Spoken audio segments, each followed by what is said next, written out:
नमस्कार, मैं युधिष्ठिर उपाध्याय। अमेरिका के विदेश मंत्री मार्को रूबियो ने जैसे ही भारत में एंट्री ली तो चीन से लेकर ईरान और कई यूरोपीय देशों में हलचल शुरू हो गई है। जहां ईरान ने तंज कसते हुए अमेरिका के विदेश मंत्री की भारत यात्रा पर प्रतिक्रिया दी है, तो वहीं अब भारत के सबसे पुराने और भरोसेमंद दोस्त रूस ने ऐसा धमाका किया है जिसने अमेरिका को भी चौंका दिया है। आपको बताऊंगा कि रूस ने अमेरिकी विदेश मंत्री की यात्रा के बीच भारत को क्या बड़ी खुशखबरी दी है, जो ऊर्जा संकट के बीच भारत के लिए काफी महत्वपूर्ण है। साथ ही बताऊंगा कि भारत और अमेरिका के बीच किन किन मुद्दों पर सहमति बनी है और अमेरिका ने भारत के लिए क्या बड़ा ऑफर दिया है। दरअसल रूस और भारत की दोस्ती कितनी मजबूत है, दुनिया ये कई मौकों पर देख चुकी है। इसका हालिया उदाहरण ऊर्जा संकट भी है। जिस वक्त पूरी दुनिया में तेल को लेकर हाहाकार मचा हुआ है, उस वक्त रूस मुश्किल की इस घड़ी में भारत के साथ चट्टान की तरह खड़ा दिखाई दे रहा है।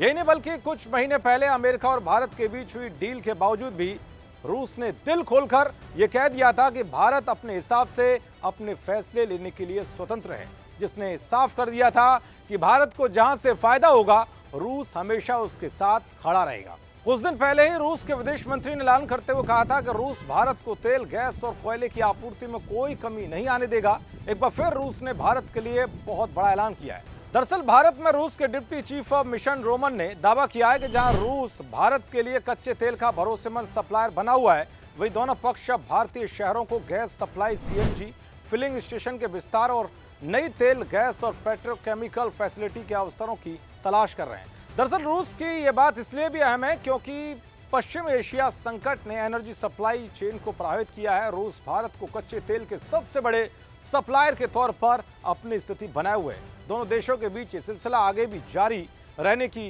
पूरी उम्मीद है, क्योंकि अमेरिका ने भारत को रूसी तेल के निर्यात पर लगे प्रतिबंधों में दी छूट को बढ़ा दिया है। भारत और रूस ने हाल ही के हफ्तों में रूस से एलपीजी खरीदने के मुद्दे पर उच्च स्तरीय बातचीत की है। इसके अलावा ऐसी भी खबरें हैं कि भारत अपने पूर्वी हिस्से में नए हाइड्रोकार्बन भंडारों की खोज करने पर विचार कर रहा है। चलिए आपको बता देता हूं कि भारत दौरे पर आए अमेरिका के विदेश मंत्री की भारत के साथ किन किन मुद्दों पर चर्चा हुई। दरअसल जहां पहले ही दिन पीएम मोदी और अमेरिका के विदेश मंत्री के बीच सुरक्षा, मिडिल ईस्ट संकट, व्यापार, क्रिटिकल टेक्नोलॉजी और इंडो पैसिफिक क्षेत्र में सहयोग जैसे कई मुद्दों पर चर्चा हुई, तो वही भारतीय विदेश मंत्री एस जयशंकर और अमेरिका के विदेश मंत्री मार्को रूबियो की दिल्ली में द्विपक्षीय वार्ता से भी कई बातें निकलकर सामने आई हैं।